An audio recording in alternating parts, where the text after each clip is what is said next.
The theme for this episode of Let's Talk Music has been generated by Beethoven. Check out beethoven.ai if you are looking for royalty free soundtracks for your content. The last 2 years have perhaps seen the most pronounced developments in tech. Blockchain and AI grew at an insane pace. Last year, this time, it was all about the metaverse. And even though that frenzy might have reduced, we all know that the metaverse isn't going anywhere.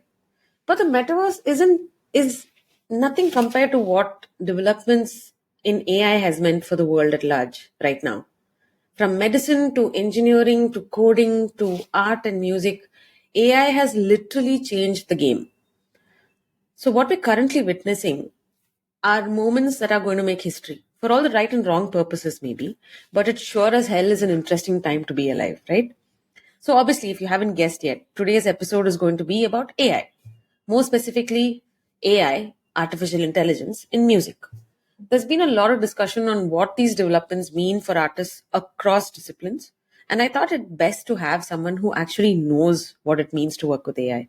So, joining me today is Mansoor Rahimat Khan, founder of Beethoven.ai, the world's first generative AI music production platform, which has been getting a lot of attention from across the world.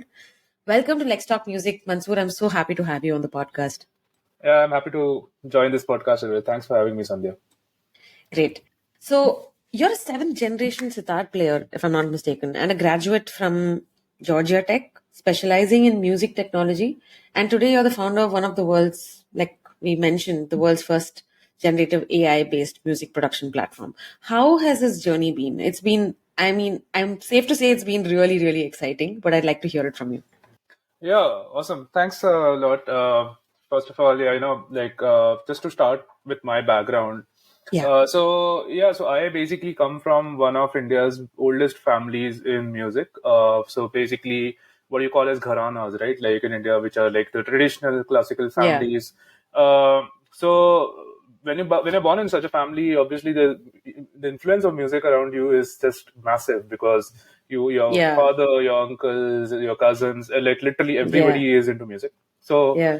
from a very young age, children tend to pick up music and get involved in it, and so that's what happened with me as well. Like Mm. I got into vocal music to begin with for the first 3 years. Mm. I started at the age of 7, and then at the age of 10, I got into sitar music, and then I gave my first public performance at the age of 11. And Mm. from there, the journey kind of began for me in music, and it's been like now Mm. 19 years I'm playing the sitar.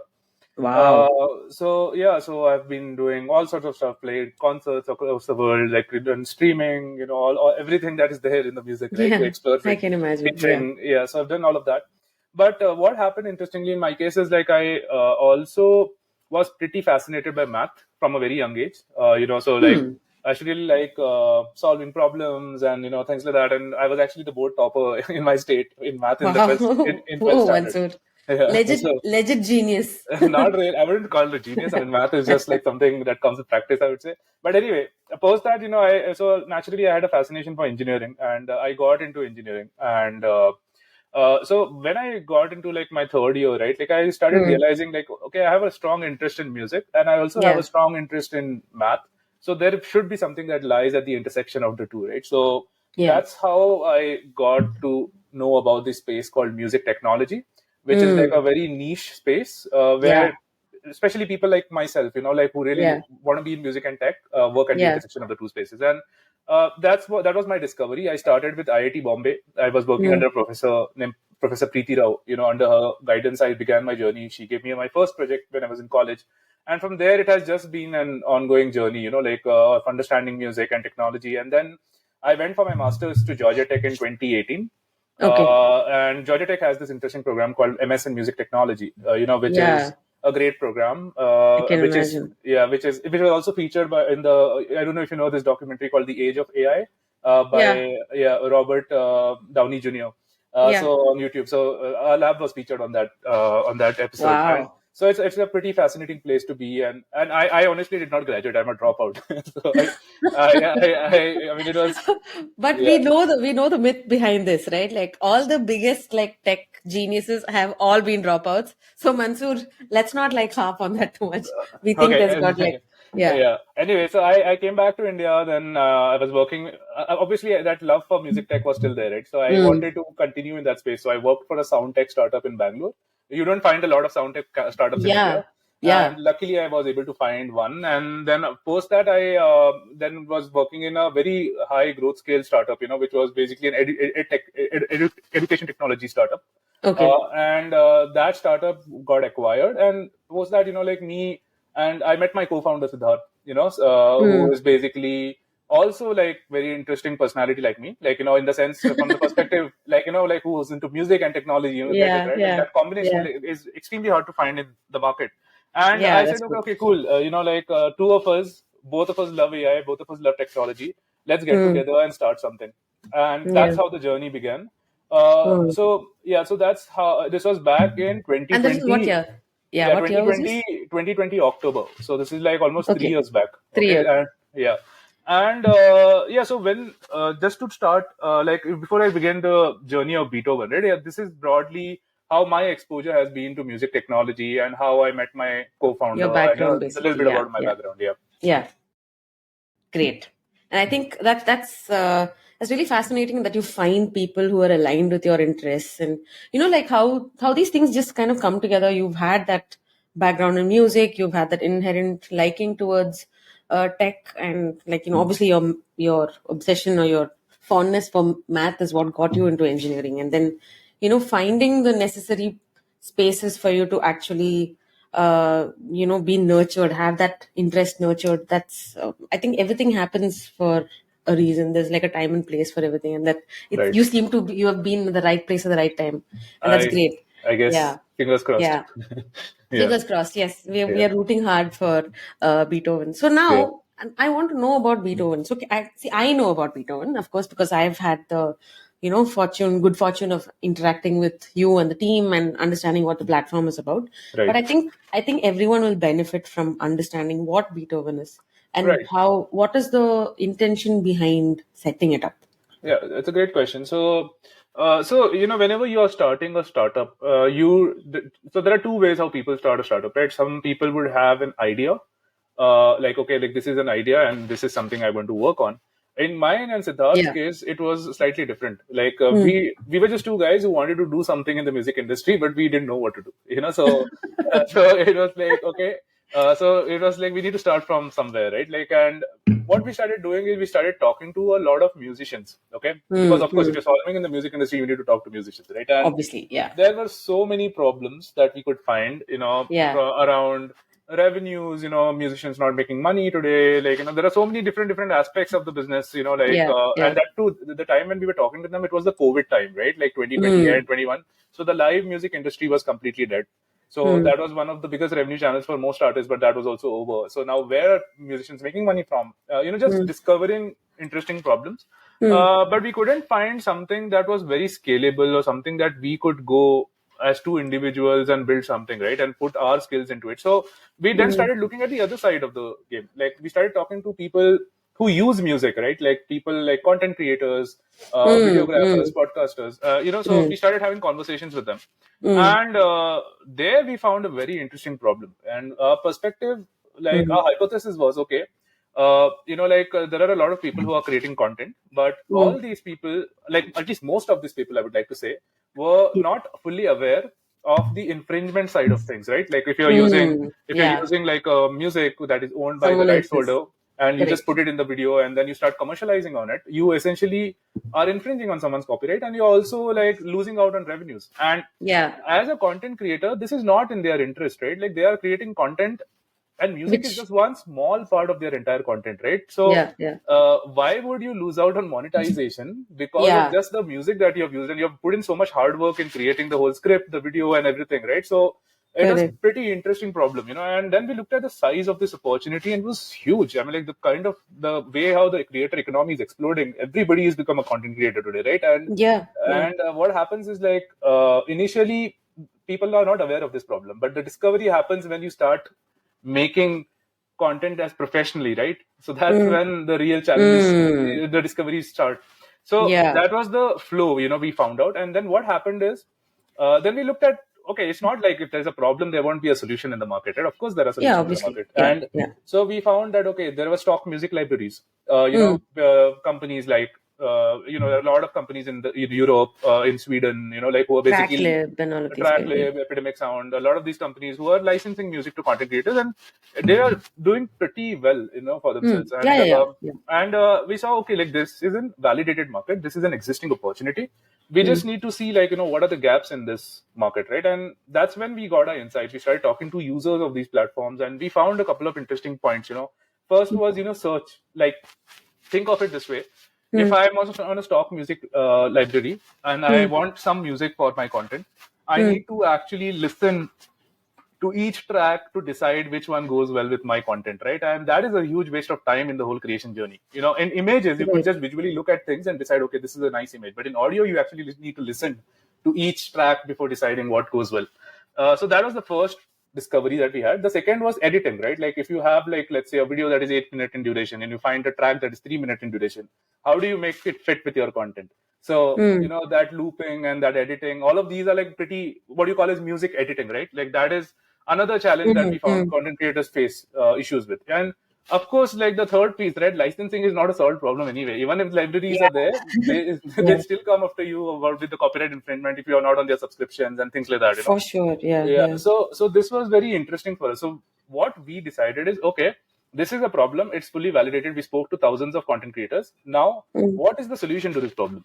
So we believed that generative music could be a Mm. way out for people to get out of this issue. In the sense, like, what Mm. if we build a platform where these content creators could compose their own songs, and but Yeah. also not having to know knowledge of music to use it, right? And Mm. this was the whole idea from where Beethoven kind of stemmed.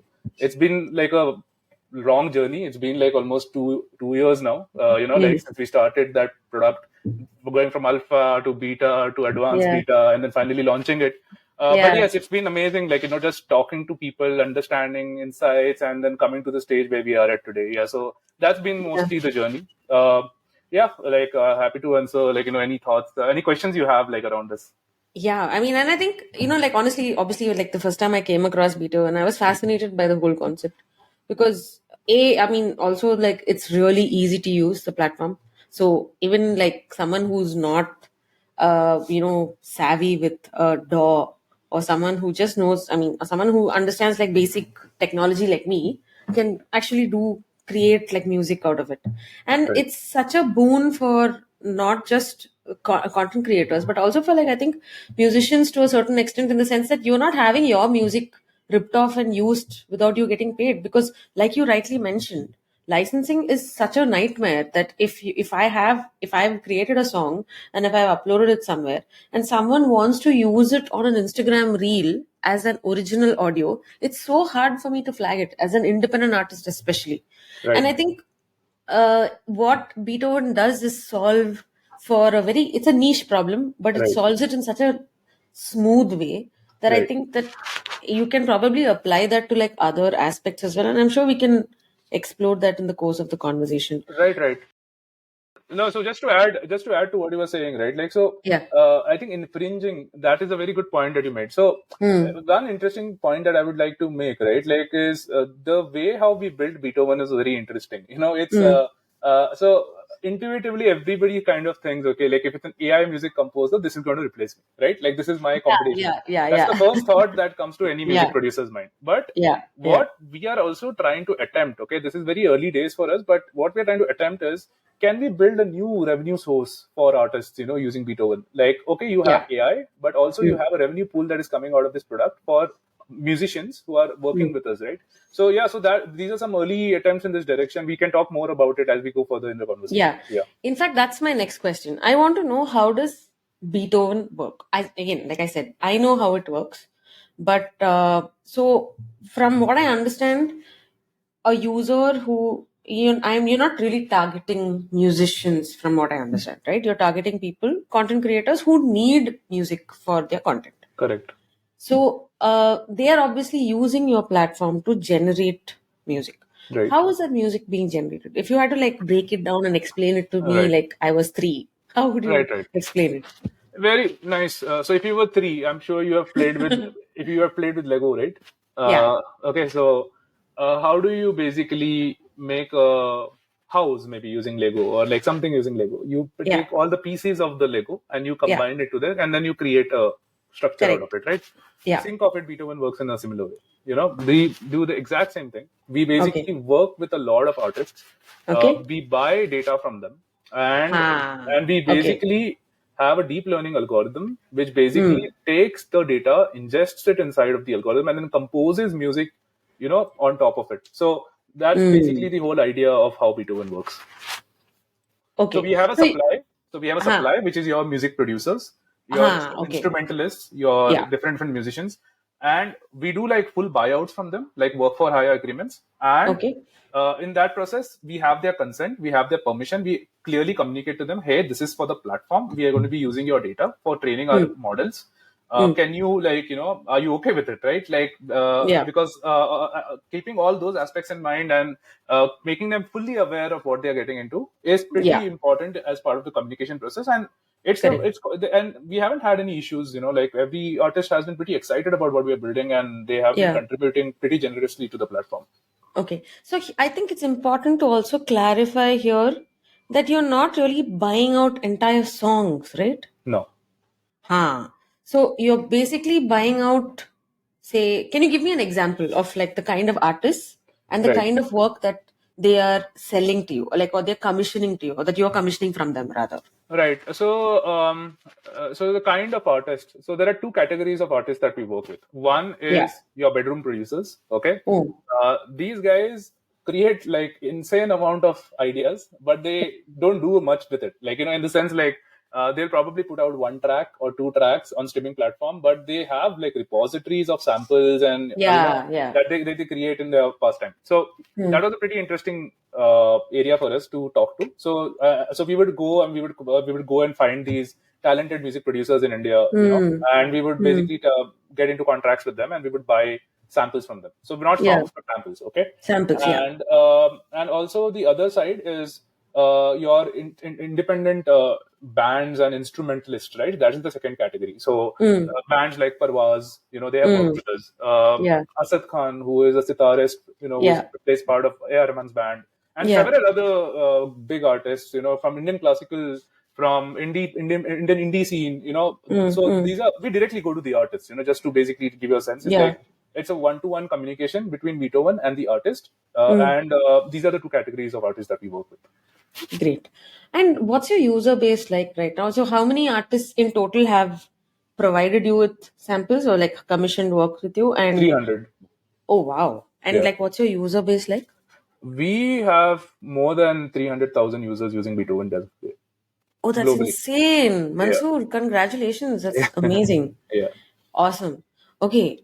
That's a lot of work for you guys, obviously. It's a small team, And I know, but but it's a very effective team, I would say. very effective team, as we Yeah. can see.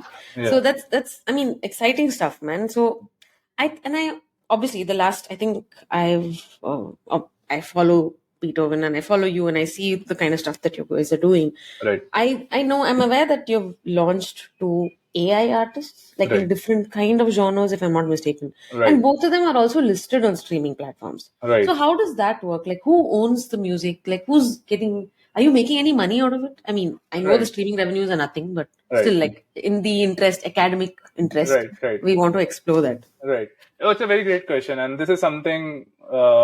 It's a very experimental thing we are doing. It's Yeah, not yeah, our main business. It yeah. is a side hustle. We are just trying something there. Okay. Basically, what we are doing is we are trying to build an evaluation mechanism for our Mm. music quality. Okay. So what I mean by that is Huh, what do you, yeah. you have editorial playlists on Spotify, right? Like where Correct. basically there are algorithms which basically pick different tracks, and then they make a whole big playlist. And once you get picked in that playlist, you're literally sorted, right? Like in terms of Yeah, yeah, user base and listeners and things like that. What we are correct. trying to see is AI generated music at that quality to be able to get picked inside of those editorial playlists. You get what I'm saying? Mm. So it's basically not a distribution mechanism for us, but it's an evaluation mechanism for us. So that is the reason why we launched those AI artists. Okay. Actually, now I just want to like go a few steps back and also connect it to what we were discussing about how Beethoven also works, right? So now, as a user, if I have created music using Beethoven, I can't obviously distribute that music independently, right? I can Right. use it only in sync with a Correct. video, correct? Correct. Yeah. So, and whatever is being generated by the platform as music, Right. who owns that content? Right. So that's a gray area, okay, first of all. And Mm, in the sense where, like, there, at the time when we were doing Beethoven, there was no legal framework around this, right? Like, correct. nobody was even talking about these things. Now, today, Yeah. people are talking about it after Chat GPT came in, then Stable Diffusion came in, and Mm, the AI generated art. So obviously, like the moment all different art forms get disrupted, obviously the next obvious thing is, okay, music is also going to get disrupted, right? yeah. So now it is in the industry's interest to talk about it, to Mm, understand what are going to be the implications of AI generated music and things like that, right? So initially, how we would do it is what would make sense to us. We would mm, keep the rights of the music to the platform because, of course, we have yeah. also bought those rights Yeah. and from artists, and we would Yeah. give like perpetual non-exclusive licenses to our Mm, users. So okay. that way, what it would mean is like, okay, the user can use the music for their Yeah. requirement. They don't have to Mm, worry about any strike or takedowns or any mm, monetization challenges. But we yeah. also get to keep the copyrights because then the users will not do like, if there are some fringe elements in our user base, Yeah. who will Yeah. just go Yeah. and register those tracks on content ID Mm, and then say like, hey, mm, this is my music and things like that. We don't want mm, to get into those kind of issues. So mm, everybody is pretty happy in this game. The company owns the rights. yeah. The music is with the users. They don't have to worry about any licensing issues. They can use it the freely as they like. So it's a win-win-win for everyone. So Mm, this is the kind of model we kind of pioneered. But then mm, what happened now? There are some debates that are going on in that space, right? Like there yeah. are two sides of the argument. So one argument says that if I am a user of a AI generated platform and I make sufficient amount of customization on the tool, Mm, uh, that it impacts the output in a way mm, that is driven by my creativity on the platform, then I am the mm, owner of the copyright as a user. I am the author mm, of the copyright. So that is one school of thought. But the mm, other school of thought is I am basically just giving instructions to this system where I'm clicking yeah. buttons, and then Yeah. ultimately the end output is being created by the AI. So technically, the AI is the owner of the copyright. So now Yeah. these are two schools of thoughts that are floating around in the market. I think Mm, there are no clear answers around it yet. The copyright board in the US recently came up with a statement. Like they are still investigating it, and they were leaning more towards the first case which I was talking about. yeah. Yeah. But yeah, I think there are still some interesting developments to happen in that space, and everybody is still trying to learn from each other. So Kind of figuring it out. yeah, Yeah, because in fact, that whole conversation about ownership and whether AI itself, because US copyright law was extremely clear about the fact that any machine generated content cannot be copyrighted because a machine is not a person. That right, whole conversation came about, right? right, But then I think then we're like actually exploring the whole uh I think like the scope of AI itself, like how AI functions, like does it have its own identity, does it have a consciousness, all of that comes into the picture, right?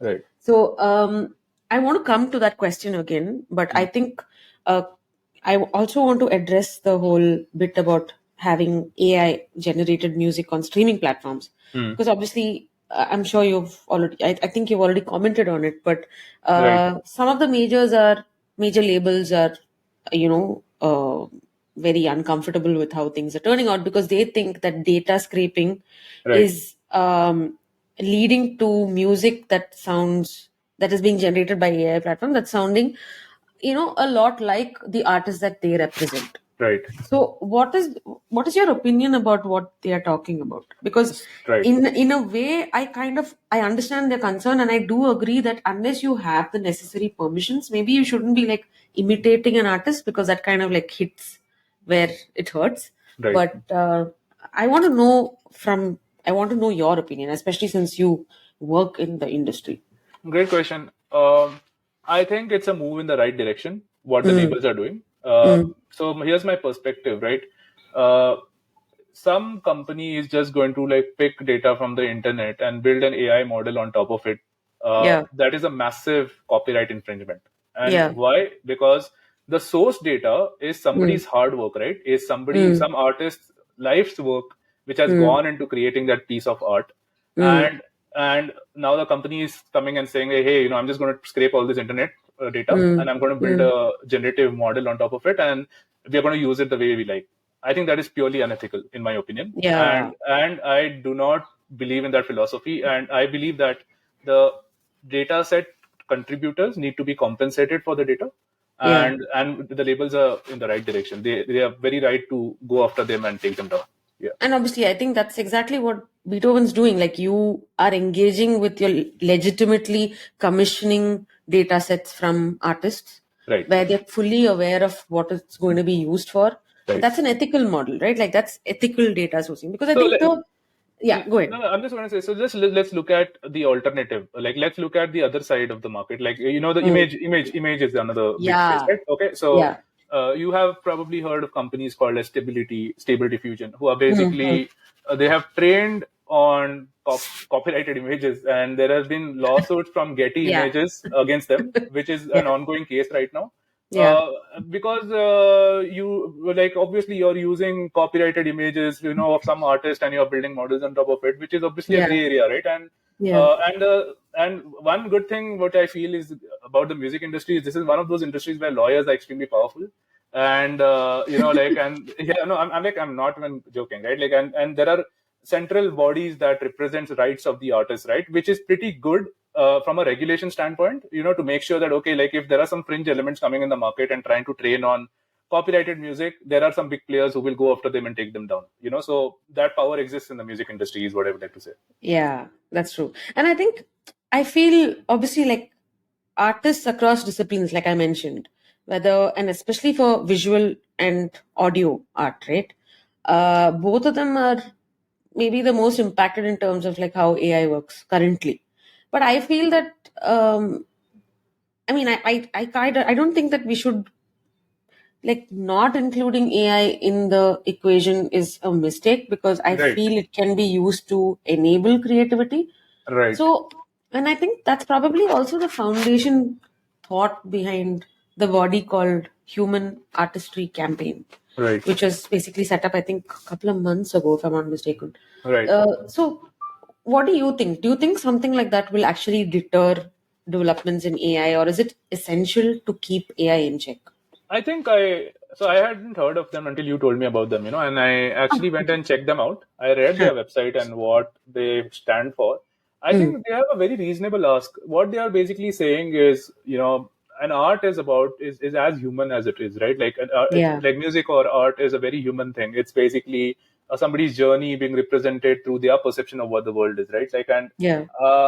but they also at the same time are saying that if you are going to build AI generated models, they are Mm. welcoming to that idea. But at the same time, Yeah. what they are asking for in return is a compensate the artist, for the Yeah. data sets and have the right licensing mechanisms to be able to Yeah. build models on top of it. So Yeah. I am pretty aligned with this philosophy, because we as a Yeah. company have been doing exactly that. And Exactly that. Yeah. and my perspective is yes, these kind of organizations are important, to Mm. keep some companies in check because Mm. there are a lot of unethical things that happen in the market, and Mm. just because you have a lot of money you can get away with those things. You got getting what I'm Yeah. saying, right? Like Yeah. Yeah. Yeah. yeah, I think these kind of bodies will keep things in check. I think Check. Yeah. what's important is I personally believe AI is a tool, okay, Yeah. and Yeah. it is going to enhance creativity. It is going to let people be much more creative than what they are today. It's just Mm. that we are at a cusp of an evolution, and hence we are Mm. fearing this technology, and that's what happens with every new technology. Yeah. But in 1-2 years, nobody's going to even be talking about these things. Like, everybody is going to be like, it will be fairly standardized and commoditized. Everybody will be using it as a tool Using for their it. day-to-day work. Yeah, Yeah. yeah, And I think the way AI people have adapted to AI has been a lot smoother and a lot more organic than with metaverse. right, Like with blockchain, people are still like, if you tell them, as in I've seen people just switch off when you talk about the metaverse and blockchain. Because right, they just like, I don't understand this. But compare it to like AI, people right. don't realize that AI, we've already adapted to AI. There's So, AI in so many apps that we're using. right, It's right. just that we don't really know that it is AI. See, the thing why that is the case is like with AI, what has happened is there is this very famous term in the AI industry. It's called as an AI winter. I don't know if you have heard of it. No. Okay, so what an AI winter means is Huh. AI is not a new space, by the way. AI has Yeah, been it's around not. from It's 1962. Okay, like yeah, and in fact, exactly. even Yeah. before that, 1947. Yeah. So, and Yeah. one of the earliest proponents of AI, right? Like they Mm. basically were trying to do a lot of experiments, and every 10 years, everybody would feel like, okay, now the time of AI has come. but everything used to be restricted because of the compute that we would have at back in those days. We used to not have the Ha. computational capacity Yeah, to yeah, build models that can do generative analysis and all of those things, right? yeah, Then the computation power has also evolved over time. And what has happened in the last 5 to 6 years, the companies like NVIDIA have really innovated in the yeah, yeah, GPU space, and yeah, so because of those innovations in compute, now yeah, today compute is no yeah, longer a challenge. It's like yeah, if you have the resources, you have the money, you can build really, really large computational models, yeah, which can be like super deep neural networks, which can, you yeah. can feed them a lot of data and they will figure out patterns from that data and then start generating things on their own.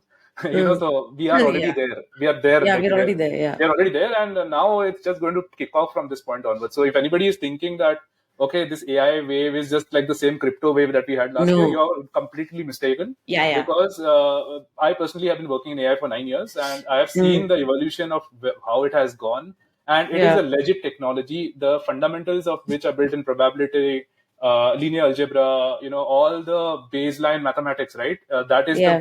absolute core bare bones of this technology, and it is completely Mm. legit technology. So it is just going to kick off from this point onwards. So be absolutely Yeah, sure I about that. think we are just scratching the surface, to be honest, because now, like you said, we're at that cusp where now it's just going to like transform everything. And I feel it's a very exciting time to be a part of the industry. Right.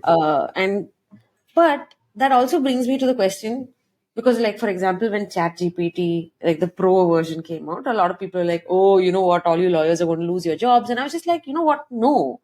Maybe junior lawyers might face the risk of being challenged next to a chat GPT, because it's like it's drafting language and it understands what the laws, and you like, it's scanning through judgments and giving you a synopsis and all of that. But I want to, as in, I know we addressed this like marginally earlier, but do you really think AI will replace people and Okay. people's jobs? I'm not talking about music, I'm talking Right. in Right. general. Yeah, let's go with your law example, right? Like Yeah, yeah, now, when Chat GPT is giving you a summary, let's say, like you have some legal problem that you want an answer mm, to, okay, and you yeah, feed it an input, and then it gives you the solution to the problem from a legal standpoint. mm. How is it giving you that information? It is trained on existing data, right? Like it's all the data that is available Exactly. in the world, right? Yeah, yeah, And so what was your job as a lawyer? Your job as a lawyer was basically to understand the patterns in law, understand the precedents that have happened in law, figure yeah, out the mechanisms, and then draft contracts accordingly, right? exactly. Similarly, now what ChatGPT is doing is it is saving you from all of that hard work of going and reading things yourself, and Yeah, rather you're just summarizing everything for you and quickly giving you an output, so that you can just, what would take you a week to draft a contract, you are able to do it in a couple of minutes.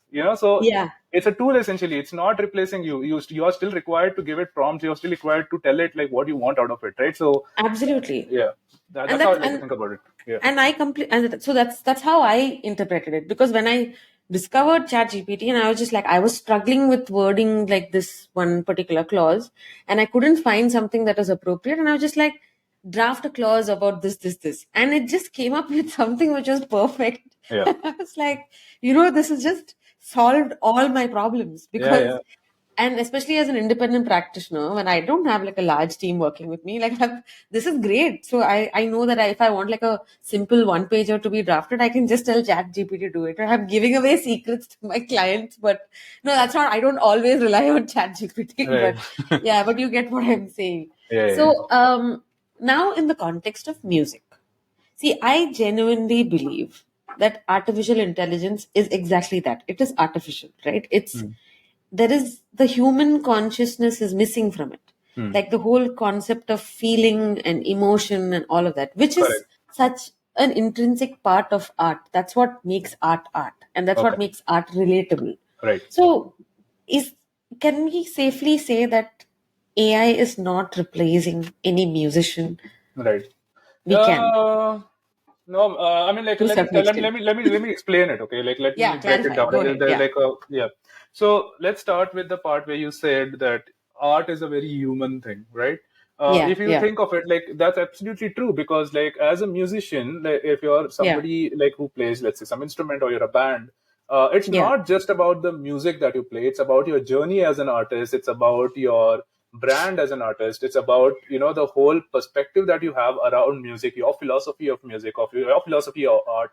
That is Mm. what makes you an artist, right? It's a very personal and it's very individualistic thing.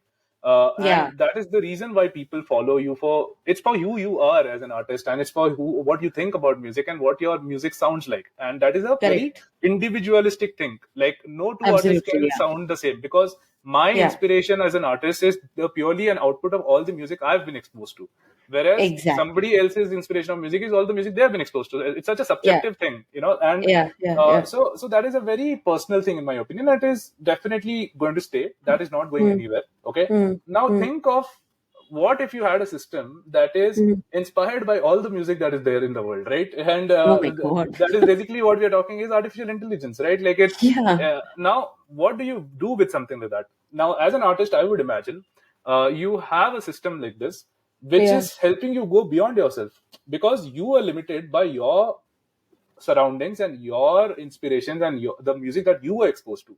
But now you Mm. have a tool which is an Mm. assistive tool which can help you Mm. collaborate with it and Mm. probably come up with newer styles of music, newer genres of music. Like, we don't know what's going to happen, right? Like, in the sense, Yeah. you have this tool now with you, and this tool is just helping you inspire you, like an inspirational tool that is helping you build on top of your music. So that's how I would like to think. I believe that it is a tool. I don't Yeah. believe it is going to replace musicians. Yeah. I believe musicians are going to, like how your law example was there, right? It's the same thing Yeah. that's going to happen in the music space, I Happen believe. for music Yeah. as well. Great. So I think. So not. So tell me, like, other. I mean, obviously, like Beethoven is. I think, like you said, it's like the first generative I AI wouldn't say it's the platform. first. It's the first in India. It's one of Okay. the first in the world. Yeah. Ah, it's one of the first. Okay, Yeah. great. So, are there any other AI generative AI Right. tools Right. which musicians can use Right. for I don't know, ideating? Right. So there is this one company, in Luxembourg. They are called AIVA, Oh AIVA. yeah, oh yeah, Okay. yeah, yeah. So these guys have been around for quite some time, actually. I would say like 5-6 years now, and Okay. they essentially have this MIDI-based music generation system. So it's just for the sake of the audience. MIDI is like one standard in music, right? Like in Mm, mm, mm, like for composing music, mm. and it's they have more very technical parameters inside of their tool, like, like Ah, okay. chords and keys and all of Yeah, those. yeah, So that is one good example, I would say. There are a yeah. lot of new tools that have come, though, which I'm pretty excited about. Like, so I got to Okay, hear about this one tool. I don't remember the name, but okay. what it does for you is, like, if you're a beatboxer, you could Huh. basically feed your beatbox inside of it, and then it will give you 10 different variations of your beatbox. Oh, So that's so cool. yeah, Wow. so you have these kind of things that are coming in the market. So in my opinion, these are just going to help you get more and more creative. Like, I it's going. know. Yeah. Yeah. So this is some examples of what I can think. I think the biggest demonstration at scale that came, in the recent time was Google's Music LM. Oh my That God. that Yeah. was a much amazing, I would say, very brilliant model, and the way the output was, and it was really, really good. Like, we all, even at Beethoven, like, we are like big fans of that whole thing. Like, we tested it out ourselves. And why was it so good, right? Because Yeah. they trained on the entire YouTube dataset, like, like the whole Which music is that. not cool at all. No, I mean, like, That's it's the, like right. copyright Yeah, right. infringement. And that's why Google did not release it, right? Like, Yeah, what thank Google God. essentially did, they Yeah. can't. I mean, like, you cannot do that. Like, so what essentially they did was they demonstrated the capability of this technology, Capabilities. Yeah. and they showed the world that, hey, look, this is what is possible, but we are not releasing it because, of course, it's a massive infringement of copyright, Yeah. right? So, Yeah. so Yeah. yeah, so these are some of the very cool examples that we really like to see in the market. Yeah. Yeah. That's cool. And I think in the exam, excluding music LM, of course, like in each of the other examples that you've given, where you still have a significant amount of human interaction and human instruction that is being given to the platform to generate something. Obviously, the ownership is then very clear. It's the person who has generated that music and come out and said, okay, I have an idea and I want this to be generated like this, and Hmm. I'm feeding further instructions, and there's an Right. outcome and there's an output, and that is owned by me, right? This, if Sandhya is using that particular platform and creating a song out of it. Right. But obviously, in the instance of music LM, it kind of becomes really, there's like a massive It's a problem very there. big gray area. Like, Yeah, yeah, because so, the data yeah, set itself is not authorized use. right. That's why they So probably did not release it, I think. yeah, Yeah. but yeah, I know. I mean, even I was quite fascinated when I read an article which had two. I think they kind of like had two embeds from the music LM thing saying that this is what I had typed in and this is what it came out as, Mm. and I was like, whoa, that's Yeah. like it's exactly what was described. Right. So I mean, that is I think if something like that actually comes out, that is maybe a little concerning for musicians, No, probably. yeah, I get it. Like, of course, like, Yeah, if something like that has to come out, it has to come out with the right business models. It cannot yeah, just come out with that. exactly. Yeah. It just, yeah, Yeah. that's true. So now taking a break and just to like understand, because you've also mentioned this phrase earlier, what is deep learning exactly and how is it employed to make AI more efficient? Right. So, I'll break it down to one step before we get into deep learning. So, Yeah, there sure. was this, there is this technology called as neural networks, which are, or what you call as ANN, artificial neural networks. And Okay. what neural networks are basically, they are a bunch of nodes, okay, Mm, which basically have something called as activation functions. I'm not getting too technical, but just trying to say, yeah. like, just drawing parallels with how we think as humans, right? We have the Mm, mm, synapse and we have like neurons, and so yeah. the same inspiration kind of translated into computers. Like, so you have Oh, like okay. different nodes and you have like activations, and so so that kind of a model, which used to Mm, be a very simple thing, like one layer or two layer of those neural networks, mm, where used to one side you would pass the data, and the mm, output would be basically some features that it would compute, okay, mm, which it would mm, learn from the data, and then mm. it would make sense out of that data. So this was basically neural networks at its most basic form. So Okay. what deep learning is, if I have to explain it to you in a very layman language, is a lot of these neural networks, just going deeper and deeper and deeper and deeper, like, and like you're basically forming a massive network, which is learning different things at different layers inside of that model. You understand what I'm saying, right? Like, so Yeah. you have like a Okay. very big, massive network, which Okay. you're feeding a lot of data. And what it is doing is that at every layer of that network, it is learning some new things about that data.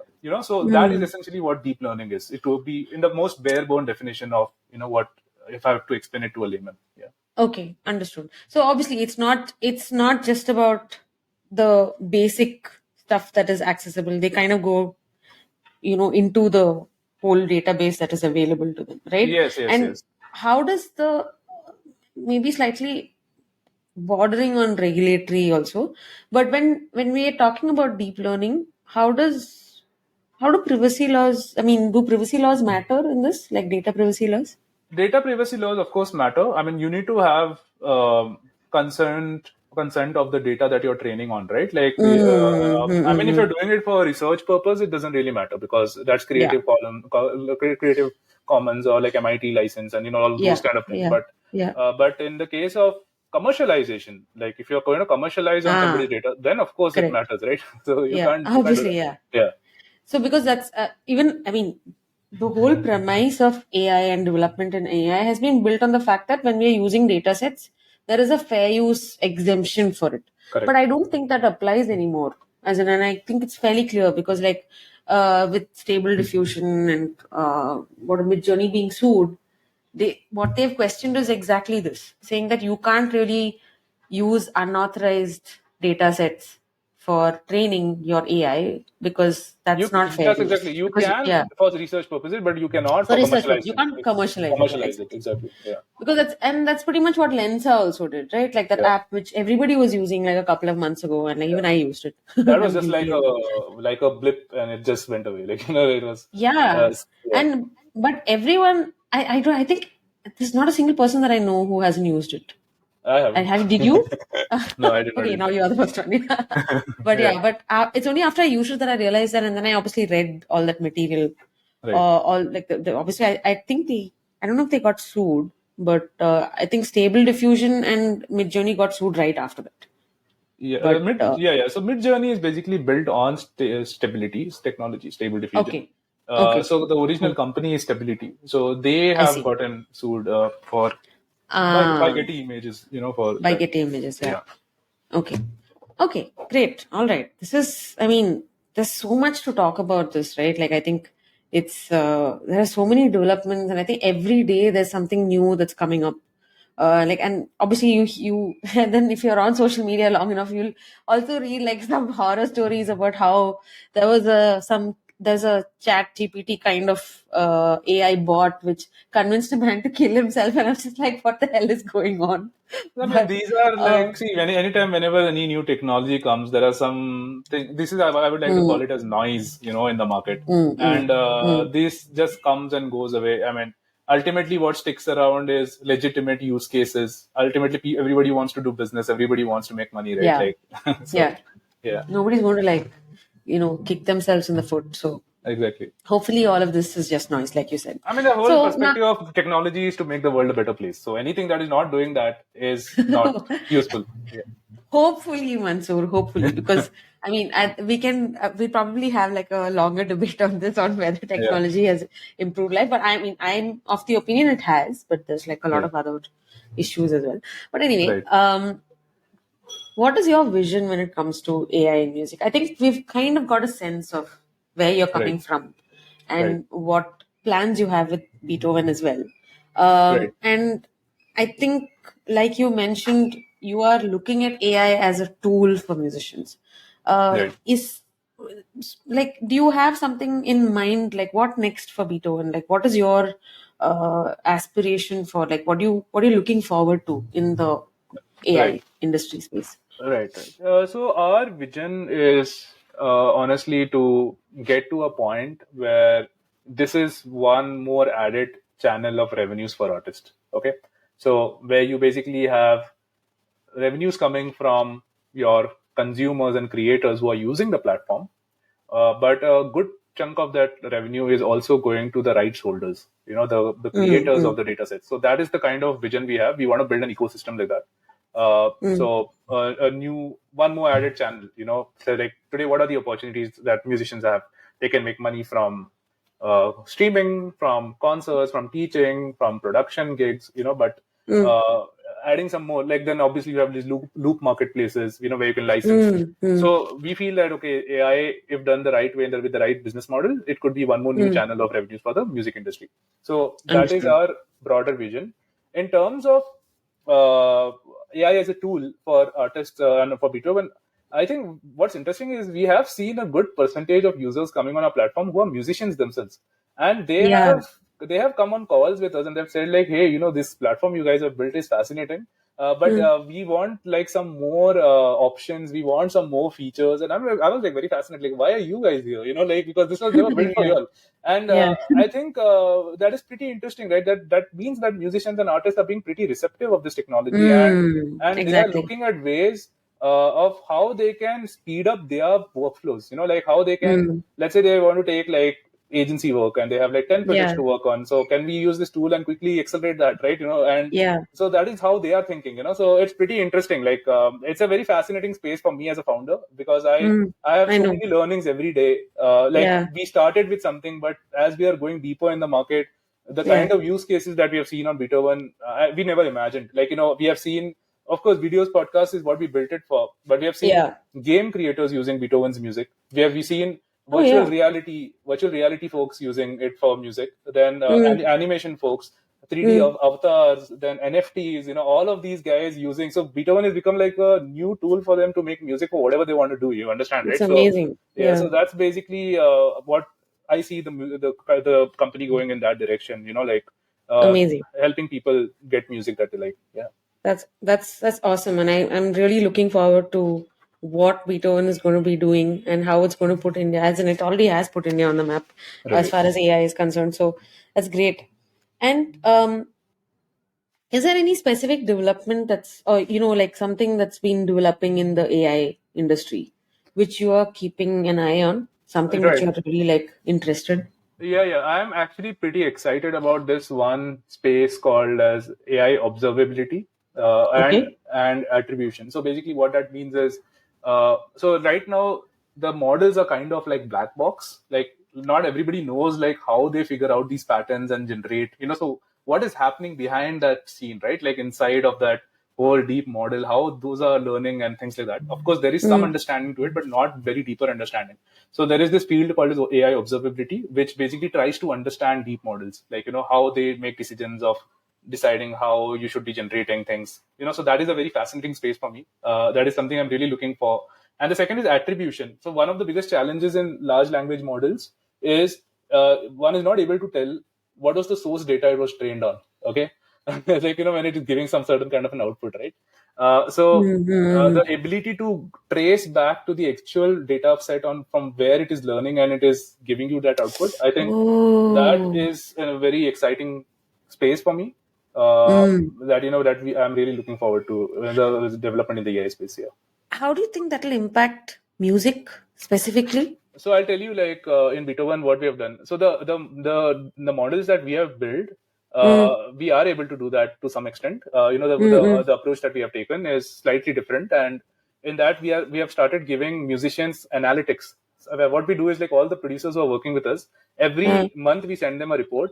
Hey, like, this is how your data was used inside of these many compositions, these many countries it went to, these many downloads it happened. So like how Spotify gives you like a wrap, right, for streaming, we are giving them a wrap for their production music. You get what I'm saying? So Oh, that's so cool. Okay, yeah. nice. So now why we are doing that is our plan to go in a rev share model. Based on how your music is being utilized inside of the AI models, you will be paid out. You can. Understand? Oh, Yeah. And that is why I'm excited to see that happening in other spaces as well, like text, images, and all of those spaces. Yeah. Yeah, that's actually, that nice. I think I'm going to keep an eye on it too. Thanks for letting us know. Yeah. Because that, I think, it's going to like also impact a lot of Artists. out of artists, because it has I think this automatically has a connection with ownership, right? Correct. Like, and where it's getting pinned to. Correct. Exactly. Cool. Yeah. So I think I'd like to wrap it up with like a very wholesome question on, Okay. what are the things that you think would help the AI industry develop in a sustainable fashion? And second, what are the things that I think, especially artists and musicians, should keep in mind while, or like what is your advice to them when Right. they're looking at actually using AI tools for their art?